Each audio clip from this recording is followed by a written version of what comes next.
people, I'm going to talk today about health problems. I know you're going to health problems. And when you get out of here, you don't have the guy say, why don't you have a split chapel? You know, same thing you do to them. Why don't you have a split chapel? And everybody's telling each other, what do we tell them we had in chapel? Health problems. They won't want to know anything more than that. You know, if they do, well, you can tell them, you know, when you feel tired and all that kind of thing. I think this is important enough for dormitory supervisors to keep walking to help you not talk to one another, because those of you who think you don't need to know what I'm talking about will need to know it, maybe even 1 month from now, maybe even 3 years from now, and you will not hear it probably that often unless you go get books on these types of things and read them. People, here's some of the things I have felt in the last 3 years. I've written them down. There's times I didn't enjoy anything. Didn't matter whether it was red birds, deer, trees, didn't enjoy anything, let alone those things. Didn't enjoy anything. Doubted the reality of God, negative, critical, undependable, sweaty, indecisive, hopeless, felt the feeling of hopelessness. About myself, helplessness, lack of concentration, be talking and all of a sudden I'm just going along up a storm and then I don't know where I was. Short attention span or lack of concentration, didn't want light, didn't want noise. You know, I'm a noisy person and I didn't want noise. Stammered, stuttered, sleeplessness, felt paranoid. Somebody's getting me. Guilt for everything. Didn't he mean, you know, I'm sorry about everything for breathing. You know, I'm sorry I took the breathing space you had. Or something like that. Fear. I have felt fear, claustrophobia. Can't stand this. You know, crowds. You know, just let me shy away to the back of the crowd. I don't want to be around any more. You know, crowds meaning more than 2 people. You know, memory loss, apathetic, wanting to withdraw, fatigue, nervousness, restlessness, wringing hands, personality change. All of this is, I just use everything I could think of. Some overlap, of course. All this was a personality change. But personality change, this is really a personality change. Lack of appetite. Worry, depression, worthless, feeling of worthlessness, little Bible prayer, soul winning. Those are some of the feelings I've had in the last 3 years over different things at different times. And I'm going to tell you some of the things that would cause this. And some of you are feeling these things, have felt these things, or feel these things periodically and think you're going crazy. Think you're not saved. And that type of thing. I want to give you one piece of news that I've given before, but I want to say it again. In 13 years working with Hyles-Anderson College, and some years I've worked with as many as 1,000 students in my classes. That didn't mean they all came to counsel with me, but I had lists of 100 people at a time that I counseled with. And in all those years, and name letters coming in from Christian Womanhood, from the paper, I have not yet seen someone go crazy. I have had hundreds write, I'm losing my mind. I'm going crazy. I really wonder if I have a mental problem. I've had scores from this school say, Miss Evans, something's wrong with me. I really think my mother's brother had mental illness. Almost every one of us, if we stop and think of it, there's some place in our background that there was mental illness. And we decide, because I had 2 uncles or a great aunt that had mental illness, I think I am having mental illness. Now, I'm sure there are people who have mental illness, but they're generally not here. And I just talked to somebody recently who works on a psychiatric floor, and she said, Mrs. Evans, we all say on our floor, the people that work there, we all believe 100% that if 80% of the ladies who came to us had someone behind them just to talk to them and listen to them, they wouldn't be here. She thought maybe 20% of the ladies really had difficulties that took the shock treatments, the drugs, the psychiatrists, all that. That was what they felt, who worked on the psychiatric floor. Generally speaking, we could help one another. And I believe I'm going to help scores of you today if you'll listen to me immediately. I think if you know what's wrong with you, you'll be helped immediately. Okay? I'm going to start with, Mrs. Fry, will you give the things you pick up in counseling? Those diseases or those problems. Okay, there's 13 things. Thyroid problems, mono, hypoglycemia.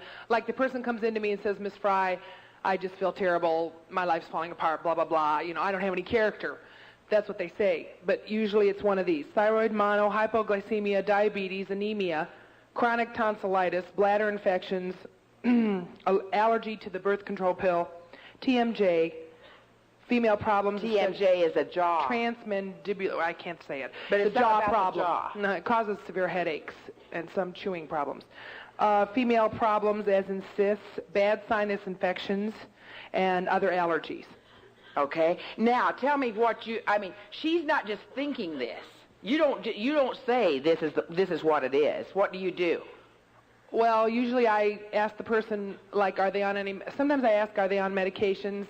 Sometimes I say, sometimes the problem is you don't know how you feel when you're sick. You're sort of detached from it.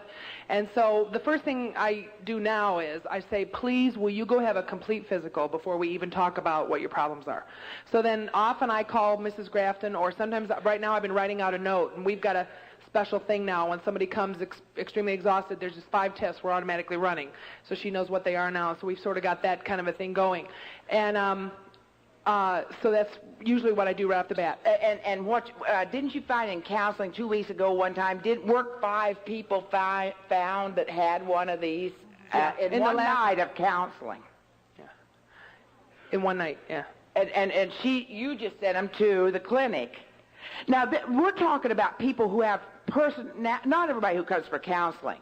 We're talking about people who have personality changes. And all of a sudden just have, they just don't care about anything. And it's just completely different from what they've had. But it can be an exaggeration of other problems. For example, maybe they're already a person who has a little bit of a low self-esteem, and they get more depressed. Mm-hmm. So sometimes it's not necessarily opposite, but it's an extreme problem of what they've, like maybe you already have a little bit of a bad temper, but then you find out you start losing it more often. So what you're saying is that I'm sorry, but in other words, that wouldn't be a complete personality change. Right. In other words, if you lost your temper, wouldn't be a complete personality change because that's already your problem. But when you lose it, you do things you've never done before when you lose your temper, and it scares you. So it's not complete personality change, but an intensification of the personality problem. Right. Like, the girl who had this severe case of mono about 2 years ago, she's already graduated. She already was a girl from a broken home, and she had some depression. But she was more the laid-back type. Things didn't bother her too much. And when she came in, at first I couldn't really tell. I said, well, aren't you somewhat like this? And she said, yes, but I've never gotten this hopeless about myself. Well, that sort of just tipped me off, So I said, well, before you condemn yourself, go to the clinic. And it turned out she was the worst case of mono we've had in a long time. So another thing to say is if you're on a lot of medicine for one problem, this is what happened last week. A girl who comes to me all the time, she's got TMJ, and she takes pills for TMJ. Well, it turns out that possibly the headaches were being caused by a whole other disease. And she thought they were being caused by TMJ, and it turns out she might have something else that wasn't getting helped. It needed antibiotics and things because the one disease was masking the symptoms of the other disease. Oh, yeah, we often think, like, no matter what I have now, I figure it's cancer. Once you have a disease or a problem, you always think that everything's related to that. Right. And it can be completely different from that. Okay. So it turned out this person has also a chronic sinus problem that's been infected over and over, and she thought that the headaches were from TMJ, but they were really from chronic sinuses. Also discovered she had a thyroid problem. Okay. So all of that came out of just persistently going back to the clinic. Okay, I have this down as danger times of women, and sickness with diseases is one of them. Sicknesses and diseases, and Miss Fry just talked about that. And she also, a second one is medication. And would you put down medication? Now, what you're giving them is a list of the danger times for women. Okay, so she's going to give you, what, 12 things? Yeah, there's 12 times that that they are dangerous for you mentally and emotionally. So she's going to give, the first one is anytime you're on medicine. Diseases and sicknesses. Right. The second one's medication. Okay. As I'm giving it right now. Second one's medication, which would be for those sicknesses and diseases, or the pill. And I know a lot of you, before you get married, start taking the pill 4 or 5 months before. And some people never reach the marriage altar to need the pill because their personality turns so drastically just taking the pill that they feel like they don't love the guy anymore. There are different strengths of the pill. If you feel like you're coming out of the top of your head, taking that pill, you're not supposed to feel like that. And you do these horrible things, and get into fights with your boyfriend, the one you're going to marry, like you've never gotten into fights with him before. Get back to whoever, the clinic or wherever you're going, and say, I'm going nuts. Let them know. Because they can give you a different amount, and then some people just can't take the pill at all. In fact, there's a lot of questions about it anyway. But certainly some cannot take it and be their normal selves at all. Tell a little bit how it makes you feel. Well, can you tell how you feel during a month with the pill? Well, different girls have told me that, for one thing, it makes them very, very tired. Often a girl will come, so tired they just can't wake up. They come in thinking they have mono. And we've drawn many a mono test just because they think, I can't wake up, and all I want to do is sleep. Of course, there's the weight gain that can come with the pill. One of the main things is the mood changes. And you can, if you're a person that sort of, it withdraws more, that usually is exaggerated greatly to the point where all you want to do is maybe sleep. If you're a person that is really fun, and then you just start laughing hysterically one minute and then crying, and you think you're going crazy. Mm-hmm. You can't figure out what's wrong with me. And I know a girl who started hitting her husband-to-be. She slapped him. Mm-hmm. And she's not a slapper. And you'll have bursts of anger, and you go, oh, that's not me. And, why am I acting like this? And then you think, I'm not doing, then you start persecuting yourself and say, I'm not reading my Bible enough, I'm not doing this, I'm not, and then that gets you, but then you try to do everything more, and you can't because you're so tired, and it just becomes a cycle and gets worse and worse. Okay, so medication. Medication just really throws me. If I'm on, what's my sinus medicine that I just come in and want to sleep through all my classes and everything? Actifed? Actifed. Yeah, Actifed. Now Sudafed doesn't do that to me. Now Mrs. Stubblefield says both of them do that to her, so you have to find out. And Mrs. Hayes is the type you could knock her over the head with 15 kinds of pills and it wouldn't even affect her. To get her put out to have an operation, they have to put her out 3 times. I was with her. So we're all different. Well, Dr. Howell said about 2 Sunday nights ago in Question and Answer about doctors. He said, we've made doctors gods, and they're not. And he said, if your doctor is right 70% of the time, you've got yourself a good doctor.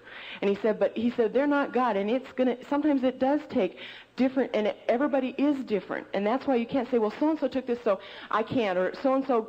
No, you're you, and you're going to react maybe differently than somebody else and have something somebody else doesn't have. And somebody says, well, I took that and it didn't bother me. What's wrong with you? You're you. And so that's why you do have to be persistent and come back. And does that mean you're a weak person because you can't handle drugs? No, not at all. I thought so. I hope not. Okay, so, sometimes we're humiliated thinking, well, somebody else says, well, I take that and it doesn't bother me. So what? That's them. We're us. If it's not good grammar, but it's good medicine, I'm sure. Let me see this. Will you hit that sign, please? Okay, the next thing, PMS and PMT. Now, I've hollered and screamed and carried on, I don't know how long. Oh, I'm sorry, I need 2 here, don't I? You're going to help me. Okay. About PMT, but I didn't even know about PMS. Now, if you feel like this kind of, you're just about normal, for a little part of the month. Then you get a little bit, a little bit colored.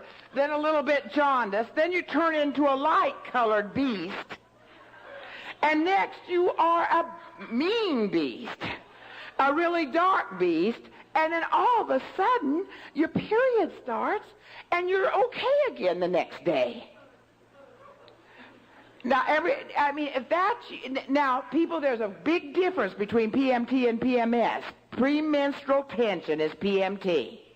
And probably most women have it. And everybody has some symptoms of that. Not everybody is PMS. You see here, the beast doesn't get better gradually. The beast becomes the worst he is, or she is, and then with the minute of the onset of the period, becomes a fine person again. And people think, oh, I don't want to be around that person. Folks, no wonder we don't get along. 5 of us went on a trip recently. One was starting her period. One was at that time of ovulation, which for her is a very bad time, and she was feeling really drug out. Out of 5, you have 2 and even if they try to be nice, when they're all close together, you really, one thing, you won't let them be nice. They're just about to start the period, so they're sort of like this. And you go, what's the matter? What's the matter? Are you mad at me? Did I do anything? And pretty soon they're going to say, shut up. We're all living in here together so closely.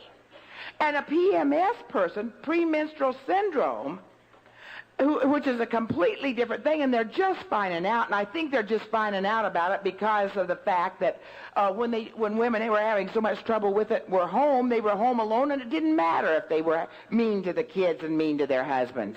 It did, but people didn't care so much. Now they're putting some real time into it. This next Wednesday night, the Hammond Times said just recently, PMS, big letters like that, big clinic, $6 a piece.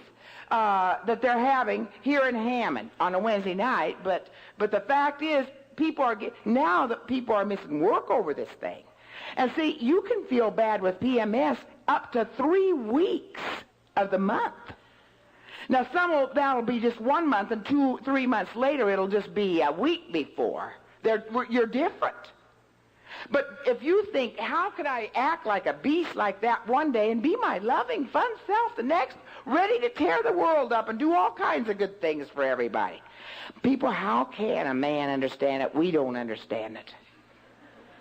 But as long as you know why, maybe that'll help you not to think you're going crazy from when one day you look like that beast and the next day you're your happy self. Here's another way of explaining it. Will you give the seasons, Miss Fry? This is PMT. That's PMS. All right, and most women, they're now saying that most women, let's take that back. They're now saying 30 to 40% of women have PMS, okay? So premenstrual tension is what the average person has, all right? I want to put that in quotes. PMS is premenstrual syndrome, and it's characterized by the same symptoms, only, a lot of the symptoms only they're in different spots. Okay, they're different times, and that's why different times of the month. It's a hard thing to diagnose because what you got to do is check your symptoms every day for like 2 or 3 months to be able to tell whether this is what you have. They have a theory. It's strictly a theory that it's a loss or a lack of the hormone progesterone. They don't know that yet. They've gotten 4 or 5 theories I just read in a recent article, and every article you read says a little bit different. So they really don't know yet what they're talking about, except that definitely this person has probably 2 to 3 times the problem that a person with just PMT has. It's a little bit confusing. So what do you want me to do? Oh, the 4 seasons. Okay. Normally what you do, when you have your period, all right, that's the blizzard. We call it the blizzard. We joke. That's winter, okay? So after that, your hormone, your estrogen, comes up. I put this up here. Here's what your estrogen does in your body. It's a bell. It's what they call a bell curve, okay? And so this is when you have hardly any estrogen, and that's the blizzard. That's when you feel like crying or getting mad or everything that anybody says hurts you, and you go, no, nothing's wrong. What makes you say that? That's when you feel like that. And everybody has if anybody says it's at that time of the month, you say, no. Or you might just be more laid back, sleep more, crave chocolate more. Everybody has, usually they're all looking around. Chocolate. Some people it's salty foods. It's different. It's usually salty or sweet. That's usually, and you go on a binge, and you can't figure out why you want all this chocolate, but that's usually what it is. Okay, so then your body has just actually gotten prepared to have a baby. All right, and that's why all the estrogen there, that's why, so then spring comes and you just have a little bit of estrogen and your uterus is just getting a little bit, and they call it spring, fresh growth. Summer's when you think everything's wonderful. That's up here. Hey, man, life's great. I'm getting all my studies done. I got lots of character. I got 3 dates today. Everything's great, You volunteered for 16 things, and that our next week, and you forget that next week is not the week you're going to be feeling as good as you were in the summer. Did you ever do that? And then the next week you wake up and go, what did I volunteer for all this for? Okay, and so that's what you call the fall. Everything starts dying like the leaves, in fall. And in actuality, your estrogen is beginning to come down. Because since there's no child there, then the estrogen does not need to be there. So all of that material and cells and everything gets ready to be sloughed off, and then you go back down to the winter, which is right here. And so it's a physiological reason that's why you feel that way. A lot of you, when you get into the fall, you'll feel just a little bit of irritation. Sort of how you feel, a little bit irritated, just the beginning. Or all of a sudden you can't get out of bed. And just last week you were bouncing out of bed with no problem. And you feel bad. And I know some of you are tired all the time. I realize that. But some of you will recognize what I'm talking about. So that's what they call the 4 seasons. We always sometimes say I'm in the summer, I'm in the winter. The blizzard hit yesterday. If you go shopping with 4 people and one's in the summer, and now, let's go, and everything, and somebody's going, let's just sit down here. Let's just go to the bench in the middle of the mall and just watch people. And you say, you're the one that wanted to come shopping. We planned it 2 weeks ago. I know. But now I don't. Boy, I tell you, you can really get, messed up here. And I think some of the kids that have the most trouble are the outgoing ones who, when they hit the blizzard, they just blast everybody in sight. And we laugh because it's true, but it's really sad. But just by the time you get everything fixed up from the last period, you have another fight again. And you got to go back and apologize, and that's when some kids come to me, they want my help, and I say, just go to bed, and they argue with me. I can't go to bed, I don't have time to go to bed. That's the very time you need to go bury yourself away. Unclean. Did you notice what she said, keep track? A lot of you don't even know when. A lot of you say, I don't have any of this. Now, if you don't, that's great, and I've known 2 people who didn't, Jean Streeter and Mrs. Holbrook. And maybe there are others I don't know about. Oh, I know what I was going to say. Eating. Chris mentioned today, Dr. Streeter said, a lot of this is all changed by food. So figure Mrs. Streeter eats so good. Yes, because so Mrs. Holbrook. Right. A lot of the salt, extra salt, like from popcorn or Fritos or whatever you eat, and a lot of the extra sugar from the chocolate you eat causes the symptoms to be worse. So some of you may not have it, and good, that's great, but you still need to understand that most other people do. By the way, the very thing you crave, like chocolate, is what hurts you more. And so if you're taking potassium, you won't want the potassium in chocolate and won't get into the magnesium, and won't get into magnesium. I'm meaning. And won't get into all that chocolate that will even make you worse to get along with. But keeping track, people, a lot of you have no idea. And so you really don't know. You say, well, that's not the time I have the worst time. But you don't know because you don't keep track of anything. So you have no idea what is bothering you. If you're having some of these troubles, and if you have troubles with people, keep track. Just in a little calendar in your billfold. You don't have to advertise it and go tell everybody, all the time, now be careful, I'm in the winter. Instead, what you get out of that is I am in the winter, I know it, so just keep my mouth shut. Don't make any decisions during that time. Don't break up with your boyfriend during that time. Don't pick a fight. Don't get everything fixed. A lot of times you want to get everything fixed right now, during that week. And you're very harsh and brusque. Don't tell bad things. Some of you call your parents during that time. And when you get it all figured out afterwards, they want you to leave this school. And when you get it all figured out, it was your fault in the first place. But you had to tell them and get them all upset. Now, you might tell your folks everything. That's fine. Maybe there you can take it long distance on the phone, but it's pretty hard. I know when your kid's in trouble and you forget, hey, it might be that time. Watch out, It might not be that bad. Now, it's humiliated. Some of you are humiliated to think that your system goes like this and that people could, it's just you can't, don't seem to have any control over it. But the thing is, if you can control some of it, if you'll study and learn yourself and know yourself. Some people say, I don't get a bit mad. It doesn't bother me. I never hurt him. I don't have cramps and I don't hurt. But you sure hurt a lot of other people. People we right now have, and boy, we get our meals for very little money. If you knew what it costs to pay for the meals at some of the schools, and they do their very best in the dining hall to give us the very best food they can for the little money we pay in our room and board. Is it all right to say what we pay? I'm not sure what we pay. Is it all right to say, or do you know what we pay per meal? Don't know. Okay, but it is very little, and that's why some of us are you're able to come to school, because they don't put, but they've got a salad bar down here that I've gone to restaurants up and down this whole Calumet region and have not found a salad bar as fresh and nice with as much variety on it if I go in and pay $3.50 for a salad bar. They have baked potatoes, am I not right, every day? So if you ate a baked potato one meal and a salad bar, you say, well, you can't eat right here. Oh, yes, you can. You can eat a baked potato and a salad, and they have soup, don't they? And if you didn't want to take anything off the trays, because they do have to put, I know these guys want all this starch and everything, and I do too, for that matter. But, you can eat right here. And some of you, you save up your money and you go to, you could go get a bag of apples. You could have some things around if you decided to. And by the way, people, if someone goes and buys a bag of apples, those apples aren't yours unless they say, we want to share it with other people in our room. A person ought to be able to buy a bag of apples, put them away in their drawer, and they have them so that they can eat the right kinds of food. But so you can exercise, one of the best things for PMS, and they believe that a lot of the women who have PMS, premenstrual syndrome, are not going to have to do anything more than change their lifestyle. Won't have to go get the progesterone treatments. If they'll eat right, exercise right. And we give an exercise program here 2 nights a week. Miss Braddock, is there room for more people?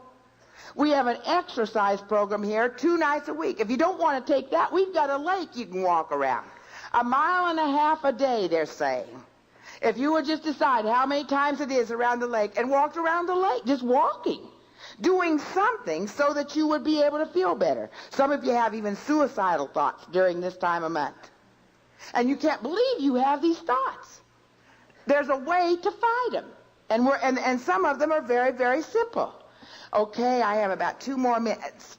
That's all I can say on PMS. Like I say, it's all over. You can read about it. It's just because I made a tape in August, and you can get a tape in Christian Womanhood on Let's Talk About PMS. But just in the last couple months, a lot's been coming out in newspapers and magazines and everything. I got a beautiful typed letter from Ohio from a reader, a Christian woman, who said, please warn your readers not to get started on Valium-type drugs or antidepressants to treat PMS. You get hooked on those drugs, and that's almost worse than the PMS. You can't go just by a gynecologist. You have to learn some of these things yourself. Okay, the other danger times. I'm going to have to just give them to you. Menopause, and some of your mothers are in this, and you will be someday, and you don't understand your mother, and you don't know how to just support her and just encourage her. But these are danger times. Times when we can get through them if we'll just know ourselves and learn what to do that helps us. The loss of a loved one can make us physically ill. By death, divorce, or you lose your boyfriend, or even a girlfriend who got too close and then one is wanting to pull away. Those can cause you to be physically sick. And when somebody's been married, Mrs. Hayes' mom and dad went together and for a couple of years, and they were married 63 years total. And they stayed together out on the farm. The last few years, they were together all the time. And her daddy died. Her mother's not going to get over it for a while, folks. And she's going to feel physically ill. Danger times. Okay, miscarriages. And some folks have a miscarriage and they didn't want to have the baby. But they still have a terrible time. And you say, well, they didn't want the baby. Why are they having such a terrible time? The upheaval of hormones, folks. Just like in adolescence is another time for young girls. And some of you are still going through adolescent hormonal changes. 18, 17, 18, 19 years of age. And adolescence, you feel so up and down sometimes. We don't have to give in to these things. These things can be controlled, but just knowing they are danger times. And getting help on them. Pregnancy. Many ladies here are ladies who already are married students and they have children. And they know that can be a danger time. After pregnancy also, by the way, where they get so depressed sometimes. Postpartum blues, they call it. I'm trying to think of all the danger times. Okay, sin. If you've been up in the balcony or found yourself a room with some guy and you're kissing and maybe petting, you're in a dangerous time physically and emotionally because sin doesn't make you feel very good. You're scared to death and you're guilty and you're fearful. And so sin is a dangerous time. Of course, I mean just from the health standpoint. I'm not even talking about anything else. Fatigue and exhaustion. I don't mean just I'm tired and some rest will take care of it. If you're tired and going and getting a good rest will take care of it, that's not exhaustion. I mean where you can sleep and get a good sleep, but it won't catch up. Your debt to your sleep bank is way too depleted. And therefore, rest won't even help you. And then lengthy negative talks, like negative talks, gossip, critical spirit type things. Lengthy negative talks. When you get through, you do not feel good emotionally. These are times to watch. They're danger times. And what do we talk about in here, girls, today? Health problems. What about health problems? Tired and stuff. Don't talk about this stuff to men, folks. They might need to know it, but if they need to know it, people will tell them. They might need to know it in learning how to work with ladies. But, it's not so good for boys and girls to be talking about these things. One more second, would you? You've been great. Thank you, ladies, for walking, because it just helps us. 1 Corinthians 6:19 and 20. What? Know ye not that your body is the temple of the Holy Ghost, which is in you, which ye have of God, and you're not your own? For you're bought with a price. Therefore glorify God in your body and in your spirit, which are God's. These are natural things. If we do what we're supposed to do, eat right, read the Bible, have some peace of God, exercise, they're not meant to be traumatic times, but they're really tearing us up in our age today when we live on junk food and chocolate, don't exercise, have jobs that keep us only at desks. And I don't want it to do this to you people. I don't want it to cause... I think a lot of it's your room problems, your problems with your mom and dad when you go home, husband and wife relationships. I believe it's your problem. And I love you very, very much. I've wanted to tell this to you. Those of you who would just think about it. I believe that you'll be helped now, and not just now, but for some months to come and hopefully years to come when something comes up and you say, I know I need to do such and such about that. Let's have a prayer. Heavenly Father, I pray for every girl and lady in this auditorium, faculty and staff members. Lord, we need to feel our best to work with these girls whom we've loved and we've given our lives to. And we know what medicine's done. We know what medicine will do. We know it's so hurtful to have these times and not understand them. Lord, these girls are girls that we need. You need them. We know you want them to be at their best, to be what they should be in their rooms, in their marriages, in their homes here in the area. Lord Jesus, Please help us to do what you meant for us to do so that we can have a life of peace with God and peace with ourselves and peace with our fellow man. Help every one of them today. And I pray, Lord, that this will either help them or help them help somebody else right soon and for the rest of their lives. In Jesus' name, amen. Thanks so much, girls.